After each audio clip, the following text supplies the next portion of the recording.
আসসালামু আলাইকুম। আজকে আমরা একটা ঘড়ি দেখাবো আপনাদেরকে। এই ঘড়িটার দাম আপনারা গেস করে বলবেন কত হতে পারে। গাইস, এই ঘড়ির দাম 200-300 কখনোই না, কারণ এই ঘড়ির দাম 5,000 টাকা।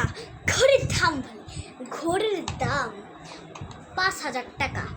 এই ঘড়িটা কে বলবে 5,000 টাকা? লাইট জ্বলে, মোড আছে, এরপর স্টার্ট, অনেক কিছুই আছে, রেকর্ড আছে। তো এই বলে কি 5,000 টাকা নেবে? গাইস, যাই হোক, আজকের ভিডিও গাইস, আপনারা আবার কমেন্টে বলেন না যে 5,000 টাকায় ঘড়ি নিয়ে এত ভাব দেখায়। আমরা তো বড় লোক না, মধ্যবিত্ত, তাই এই ঘড়িটাই আমাদের কাছে অনেক দামি। আরেকটা ফিউচার দেখাচ্ছি গাইস। এখন আপনাদেরকে আমি আরেকটা জিনিস দেখাবো। এখানে কত সুন্দর লাইট জ্বলে। নাইস। গাইস, আপনাদের গাইস আজকে শর্টটা ভালো লাগলে লাইক করবেন, সাবস্ক্রাইব করবেন। আর বলেন না একটু নিয়ে এত ভাব নিচ্ছে, কারণ আমরা তো মধ্যবিত্ত, তো দামি জিনিস কিনতে পারবো না। গাইস, সবাই ভালো থাকবেন, টাটা।